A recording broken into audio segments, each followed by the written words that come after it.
Hey there, today I'm gonna review the Gorillapod, and this is 3K kit. This tripod is designed for cameras up to 3 kilograms in weight or 6.6 pounds, but I personally use it for mobile video recording.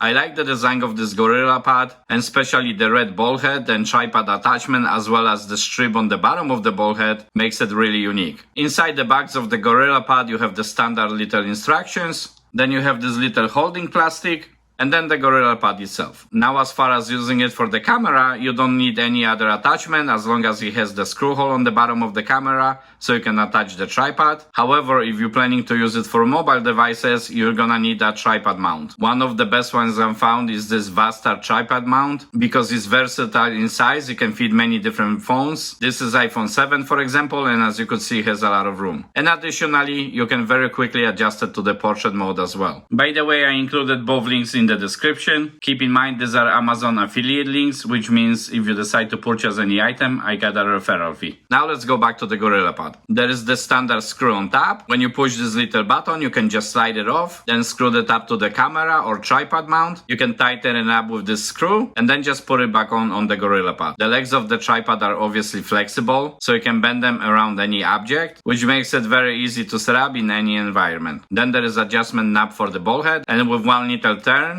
the ball head becomes loose and you can adjust it any way you want. Additionally, if you want to use it as a vlogging extension or tripod, you can pretty much loosen the ball head and put it in this hole right here. As you could see, there is this little cut and it fits perfectly in. As additional feature, you can actually unscrew the entire ball head, and then you're gonna be left with the 3/8 inch thread so you can mount some other equipment. So the design looks really nice. The product itself seems to be well built, and for our video recording, we use this other version of Joby tripod, and it worked well for over 3.5 years, so I'm pretty sure this one will last long as well, especially that is designed for heavier cameras. So it's really nice tripod, really flexible, and I think it's gonna serve its purpose well. Thank you so much for watching. Stay motivated, make another video today, and tell me in the comments down below, do you use any tripods or what kind of tripod you use? So thank you very much for watching, and I see you next time. Bye guys.